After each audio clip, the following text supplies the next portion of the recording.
Hi friends, ఎంతో tasty మరియు ఈజీగా అయిపోయే బటర్ పన్నీర్ కర్రీ రెడీ చేసుకుందామా.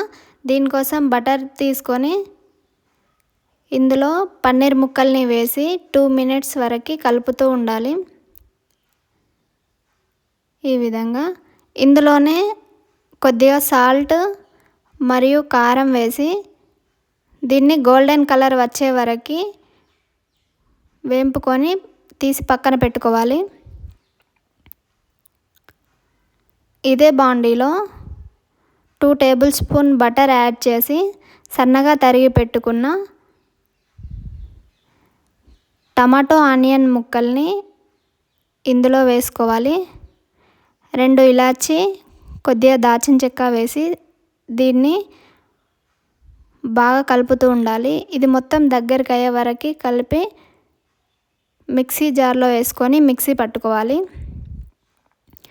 మరో బాండీలో ఇలాచి, లవంగ, దాల్చిన చెక్క, ఆనియన్, పచ్చిమిర్చి వేసి బాగా కలుపుతూ ఉండాలి. ఇందులోనే 1 టేబుల్ స్పూన్ అల్లం వెల్లుల్లి పేస్ట్ వేసి పచ్చివాసన పోయే వరకు బాగా కలుపుతూ ఉండాలి.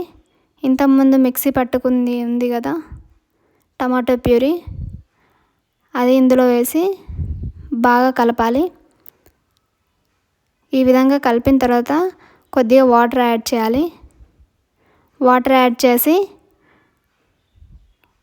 ఇందులో పసుపు, ఉప్పు, కారం వేసి దీన్ని 2 మినిట్స్ వరకు బాగా కలుపుతూ ఉండాలి. టేస్ట్ మాత్రం చాలా బాగుంటుందండి. ఒకసారి ట్రై చేసి చూడండి నేను చెప్పిన విధంగా. కొద్దిగా గరం మసాలా, ధనియా పౌడర్ వేసి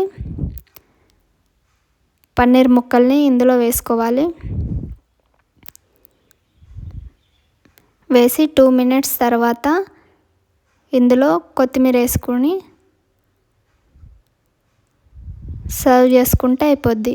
butter paneer curry ready. Please like, share, subscribe.